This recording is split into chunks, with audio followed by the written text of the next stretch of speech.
Hi there, I'm Jen Hand, your food coach for helping you end your battle with eating.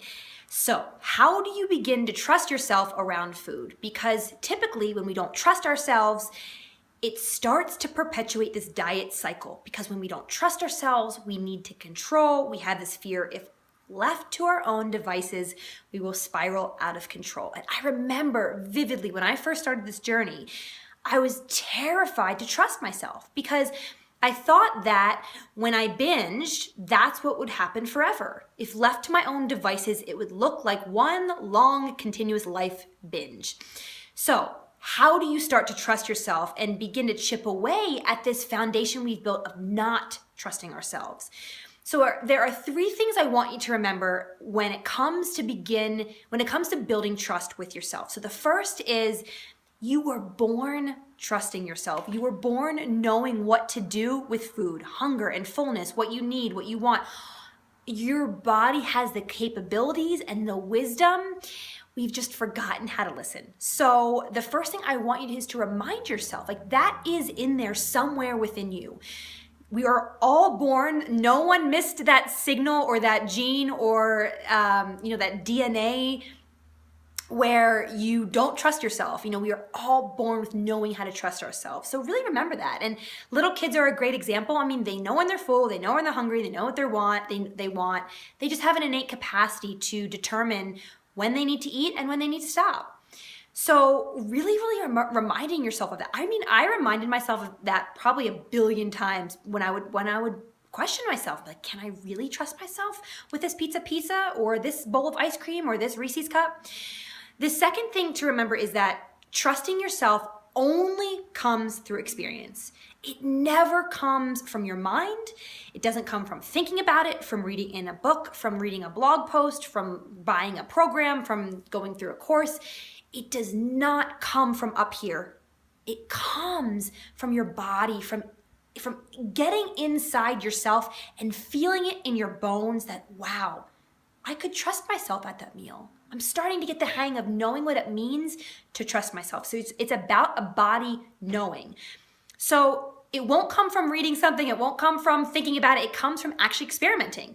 And the wonderful thing about food is that you will be eating 3, 4, 5 times a day, depending on how your meals are structured, for the rest of your life. And some people are like, no, that's bad news, actually. I don't want to be doing that.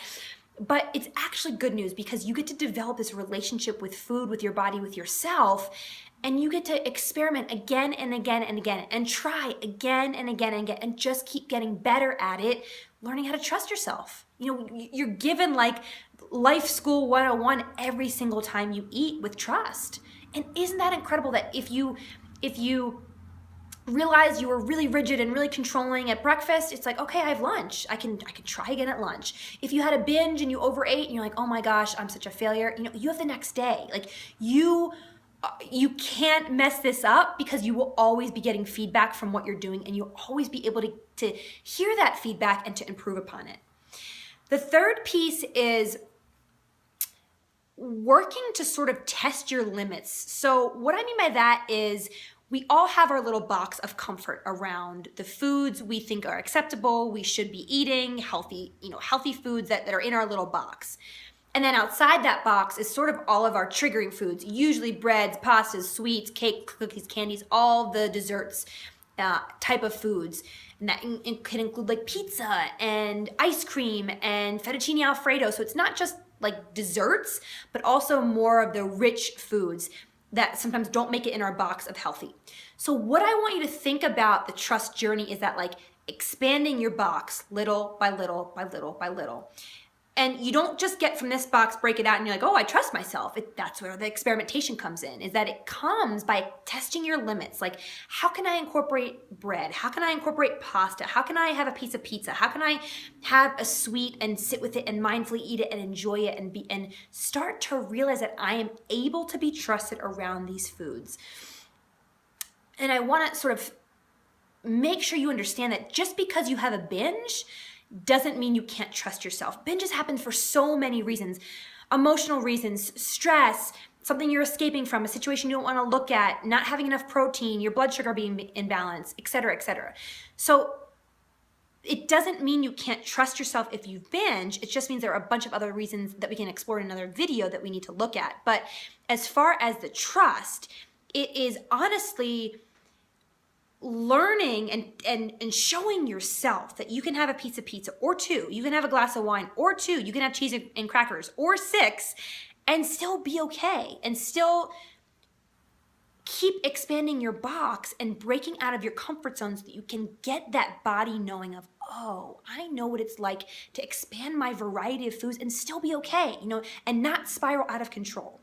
So remembering that we are all born with this innate capacity for trust. Trust comes through experience of body knowing, not your mind thinking about it, not reading about it, but from you experimenting with it.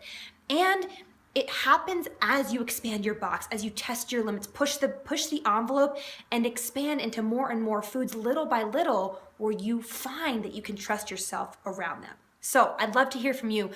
Which one of these things can you incorporate today or this week, and which resonates the most with you? How can you start to begin to trust yourself around food and keep moving forward to becoming a normal eater?